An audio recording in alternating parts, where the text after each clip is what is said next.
갈아타기는 세 가지를 지키라 그랬죠. 급지가 좀 높아져야 된다. 흔히 이제 2레벨 정도 높아져야 된다. 자산도 애써서 힘들게 내가 갈아탔는데 자산이 좀 2배 이상은 불어나는 선택지를 해야 된다는 거고. 안녕하세요, 닥터 부자아빠입니다. 오늘도 네이버 카페에 있는 사연을 읽어드리도록 하겠습니다. 이제 갈아타기 상담 신청합니다 라는 사연이고요. 사연 내용이 저는 50대 초반에 아이 2명, 고등학교 2학년, 대학교 1학년 이렇게 외벌이 가장입니다. 주택은 현재 광교 신분당선 역세권 33평 아파트 한 채. 현 시세는 11억 5천, 대출이 2억 포함되어 있고 여기에 이제 6억 전세를 임대를 했고 이제 소유는 하고 있습니다. 현재는 별도 목동에서 27평 아파트 전세 5억에 거주 중입니다. 월 수입은 세후 월 한 500에서 600만 원 정도이고 대출이 2억이 있어서 추가 대출은 어려우나 1억 정도는 장기 적금이 있는 상태입니다. 직장이 서울이고 아이들도 서울에서 자라 이제는 광교로 이사 가기는 좀 어려울 것 같고 작은 아이의 2년 남은 고교 생활이 끝나면은 목동 학군 거주가 큰 의미가 없어 서울 타 지역 신축으로 갈아타기를 해 구입한 아파트에 거주해야 할지 아니면 현재 전세 아파트에 거주하면서 광교 아파트를 팔고 또 다른 지역의 주택을 매수해야 할지 고민입니다 라고 하셨고요. 세 가지 타입으로 이제 고민 사항을 주셨어요. 첫 번째가 24평의 신축 아파트, 이편한 세상 서울대 입구 아파트 또는 보라매자이 더 포레스트 약 10억 선에 여기를 매수를 하고 갈아타기 하겠다는 겁니다. 광교를 팔고 남은 돈 한 1억 정도로 서울에 있는 모아타운 재개발 예정지에 투자할지의 질문이고, 두 번째는 현재 전세 거주하면서 광교 아파트 매도한 금액으로 사당 대림 또는 명일 3위가든 재건축 아파트의 투자에 대한 얘기, 그리고 세 번째는 이보다 더 좋은 방안이 있으면 의견 부탁드립니다 라고 이렇게 하셨고요. 제가 이제 의견을 각각 케이스에 대해서 설명을 좀 드리도록 하겠습니다. 일단 상황을 좀 정리를 해볼게요.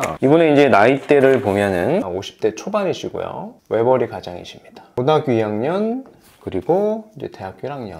고등학교 2학년만 학업을 잘 마치면은 교육은 다 시키신 것 같고요. 대학생들이니까. 소득을 보면 세후 한 500만 원에서 한 600만 원 정도 벌고 계시는 가정인 것 같아요. 아마 저축은 많이 못 하실 것 같아요. 상황은 제가 인지를 했고, 지금 보면은 광교에 신분당선 역세권의 아파트가 있고 이게 33평입니다. 얘가 지금 매매가가 한 11억 5천, 대출이 한 2억 정도 있는 것 같고요. 6억의 전세를 주고 본인은 현재 목동에서 5억의 전세로 살고 있는 거죠. 그리고 적금은 또 한 1억이 있고 순자산이 한 10억 정도는 될 것 같아요. 순자산이 10억 있는 상황에서 갈아타기에 대한 이제 고민인 거고요. 여기 아마 해당하시는 분들이 이제 굉장히 많을 겁니다. 그래서 사연으로 제가 선택을 해본 거고요. 첫 번째 질문이 뭐냐면, 광교 아파트는 이제 비과세는 충족이 됐을 거라고 판단이 되고 세금이 없겠죠. 12억 이하니까 팔아버리고 24평 아파트 신축으로 가고 싶은 것 같아요. 선택하신 단지가 이편한 세상 이제 서울대 보라매자이 신축 아파트를 본 거예요. 여기 아파트 가격이 한 10억 정도 하는 것 같습니다. 시세가. 돈이 좀 남으니까 투자도 해야 되겠으니까 여기 1억으로 뭔가 이제 소액 투자, 모아타운을 얘기하시는 거죠. 이 선택지가 어떻게 했느냐의 질문이거든요. 근데 제 답변은 뭐냐면, 광교의 9평의 아파트를 팔고 이제 이편한 세상 서울대나 보라매자이가 나쁘다라는 게 아니라 급지를 보면 급지의 결국에 어떤 상향이라기보다는 잘 쳐줘야 한 수평 이동 정도로 보이거든요. 애써서 내 집을 팔았는데 급지까지 수평 이동한다라는 거는 자산으로서 내가 크게 더 성장을 하거나 그러지는 않을 거예요. 그뿐만 아니라 자산의 다운사이징이죠. 얘는 이미 한 12억 가까이 하는 건데 얘를 팔고 10억으로 어떻게 보면 자산을 더 줄이는 겁니다. 이 선택지에다 플러스 나는 조금 아쉬우니까 제가 말씀을 항상 드리는 비선호 정비 사업이란 말이에요. 모아타운이라고 하는 거는 사실은 우선순위가 높지는 않습니다. 모아타운이 뭔가요? 사실 가로주택 정비 사업을 모아놓은 게 모아타운이거든요. 그래서 차라리 이 비선호 정비 사업보다는 신속통합기획이나 제대로 된 정비 사업을 하는 거면 모르겠는데 모아타운으로 또 수액 투자를 한다? 그것도 대부분 이제 예정지이기 때문에 확실하지는 않죠. 이런 선택지가 자산을 굴리기에는 좀 한계가 있다.